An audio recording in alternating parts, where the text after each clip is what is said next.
Alright, we got a bunch done in the last 24 hours.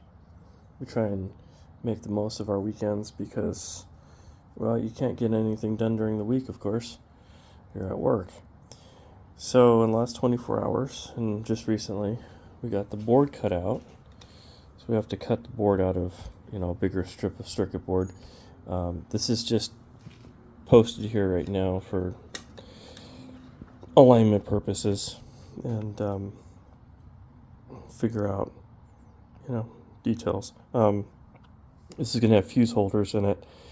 So, and it's going to route the AC to the switchers. Okay. And this includes the muxing of the switchers into the relays. So we got 1224, then low high to 3648. So one relay selects between these two, and then this relay selects between these two, and then this relay selects between low bank and high bank, and then the last one selects between this low bank and the last power supply. So that gets us up to 60 volts in, and these will supply up to 40 amps. But we're going to probably limit it to 32, something like that. And we've got our reservoir capacitor wired in.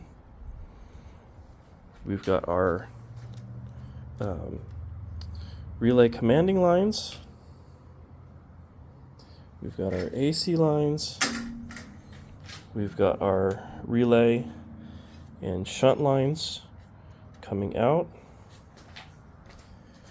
We've got our high current DC mux out, negative and positive. This will eventually feed into some kind of a connector. I don't know what connector I want to use just yet.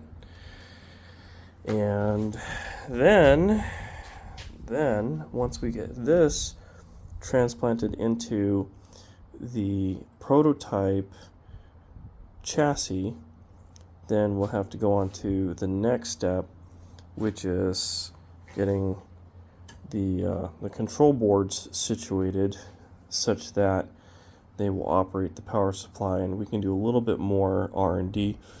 But we're coming to a close here.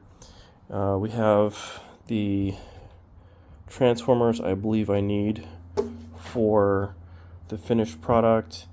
We'll have to make the boards for the semi-finished product, and we'll have to integrate the power module into the chassis.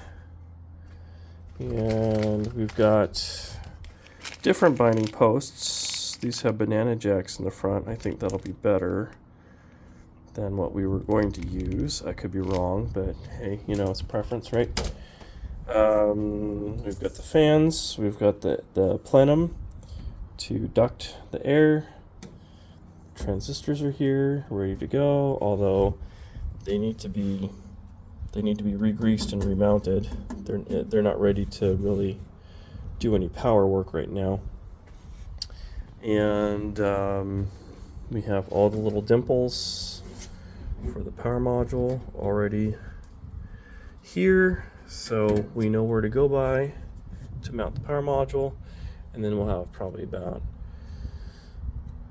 8 inches of room to put the power control boards in, although we shouldn't need that much room.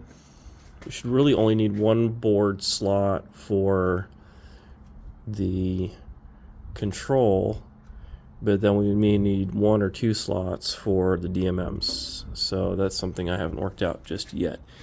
I've been having trouble with the 7135 DMM chip, and I'd like to use that one, although it's being a pain in the ass. If I have to, I'll use the 7107. And we were having some trouble with the auto-ranging circuit that I was designing too. So we'll have to revisit that, because those are going to stop this in its tracks. I could use some pre-built modules, although some of these are being discontinued. I'd really like to use this thing. I'll probably use this in the prototype just for giggles, because the supply will go up to 50 volts, so we may use that just for giggles. But it's because it's a real, these are the real deal, they're pretty damn big. So you can see that's going to take up a whole goddamn lot of room there. But it would be fun to use that. I mean, you almost have to use a power station monitor. You know, you got to do it just for fun. But that's mostly where we're at right now. Wrapping this guy up and making a lot of progress. And one of the things we did also this weekend was we finally put a power strip on the portable bench because it's been driving me nuts. And we put this thing here so we can wrap up the cable so it's not dragging behind, and I think that's a good improvement. So, not really looking forward to making all the boards over again, but that's just part of the process, I guess. We'll see. Stay tuned.